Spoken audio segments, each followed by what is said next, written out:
Salut à tous! Encore un gros week-end de compétition avec de bonnes et de moins bonnes nouvelles.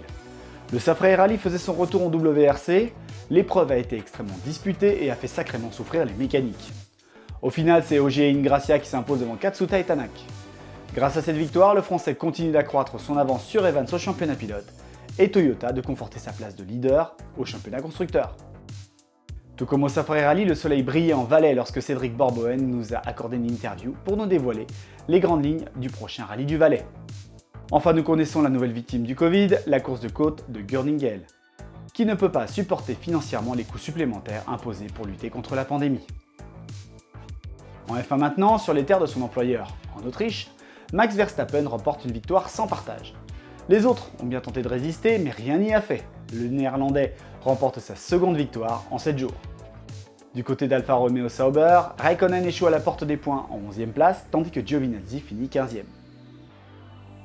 Du côté du NLS, c'est le junior team BMW qui s'impose, mais le meilleur tour du week-end revient à Patrick Niederhauser. Dans les autres catégories, Frédéric Yerli a encore gagné en SP3T, Michael Kroll et Chantal Prince s'imposent eux aussi en classe H4, Ricardo Feller gagne la classe VT3, tandis que Jan Zimmer prend la 3e place en VT2. Et pour continuer avec Jan Zimmer, il participera à ses premières 24 heures de Spa dans la structure du Boutsen Gignon Racing. Sa voiture, une BMW M6, aura comme peinture de guerre les couleurs de Michel Vaillant. Grosse responsabilité pour une première. S'il y a bien des voitures que nous ne verrons probablement jamais lors des 24 heures de Spa, ce sont bien les SUV. Et pourtant, ces grosses bestioles sont de plus en plus puissantes, comme par exemple le Jaguar F-Pace P400 Air Dynamic. Celui-ci, restylé, est doté d'un 6 cylindres de 400 chevaux. Mais ces chevaux sont-ils suffisants pour lui apporter de la sportivité?